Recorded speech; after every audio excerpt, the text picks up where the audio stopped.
All right, in this video, we're going to take a look at solving and graphing compound inequalities that involve the word or in between them. So the word or indicates that's the solution being either of the two inequalities or both. So for instance, here for x is greater than 2, open circle at 2 and shade to the right. X is less than or equal to negative 1, close circle to negative 1, shade to the left. Now, the word and would mean that no number would make both inequalities true. However, with the word or, we just need a number that's a solution to at least one of the inequalities. So as long as we pick a number that's either greater than 2 or that's less than or equal to negative 1, it will make at least one of these two inequalities true.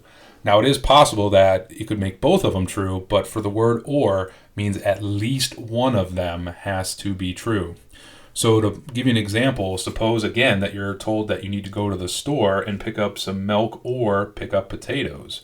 So if you come back with milk, you're okay because you got at least one of the items. If you only come back with potatoes, you're okay because you got at least one of the items.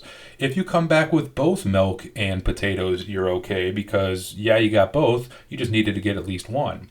However, if you come back empty-handed, you didn't get either of them, then you screwed up. So the word or means at least one of them has to be true. Another benefit with or is you can just graph them both on the number line and not have to worry about where they overlap. So a lot more freedom with graphing ors, compound inequalities with the word or than with the word and. So with the word or, you could graph above and below and bring them down if you like, but you could also just graph them on the number line as they are. So example 2, solve and graph each. We have 2x minus 3 is less than 7, or 35 minus 4x is less than or equal to 3. So we'll separate these and solve them individually. For our first one, we add 3 to both sides. We get 2x is less than 10. For our second one, if we subtract 35 from both sides, we get negative 4x is less than or equal to negative 32.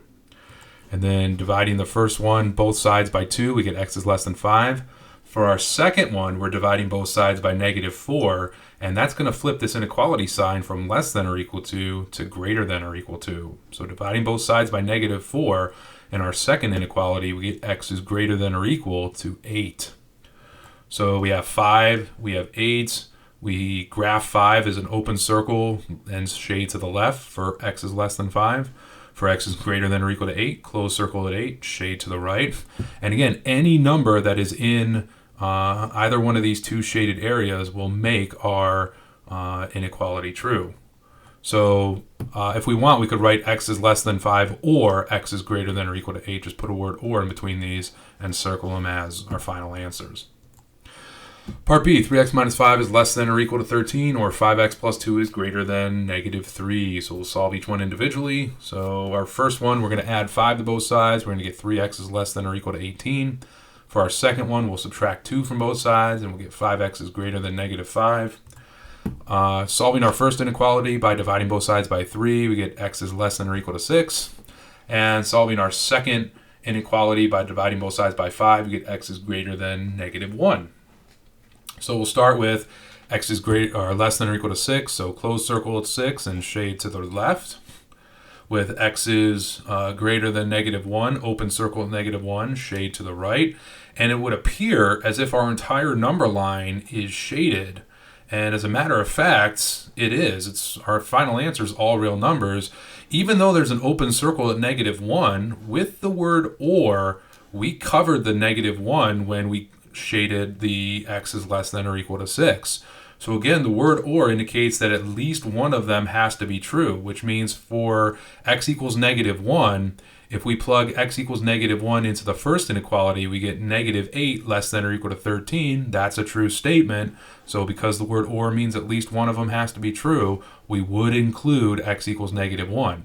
Even though x equals negative 1 is not a part of our second inequality. So even though we couldn't get, we'd get negative 3 greater than negative 3 in our second inequality, it does make the first inequality true, which means it's part of our solution, our shaded number line. All right, part C, we have 2x plus 5 is less than or equal to 3, or 2x plus 3 is less than 3. So separate them. So with 2x plus 5 less than or equal to 3, if we subtract 5 from both sides, we get 2x is less than or equal to negative 2. For 2x plus 3 is less than 3, if we subtract 3 from both sides, we get 2x is less than 0.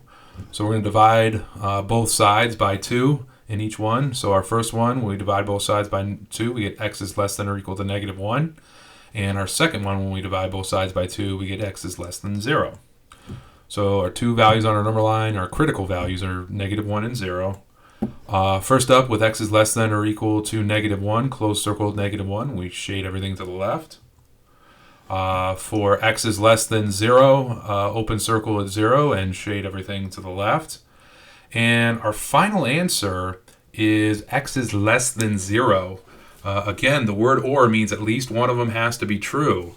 And the interval that's going to create the greatest number of possibilities, the shaded part of the number line is going to create the greatest number of possibilities to make at least one of these true, is x is less than 0. Now, if this were an and problem, we would only want the part where they overlap. So if it was the word and here, then the number lines or the graphs, the shadings, overlap at x is less than or equal to negative 1.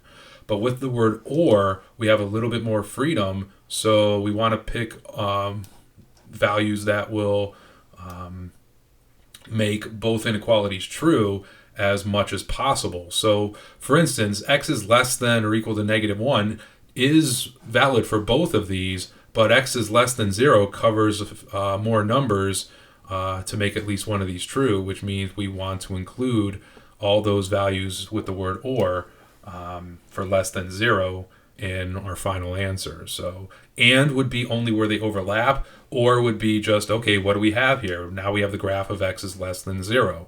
So again, the word or, we can put them both on the number line and then write our solution from there. All right, so that about does it for this video. Thanks for watching. I'll see you next time.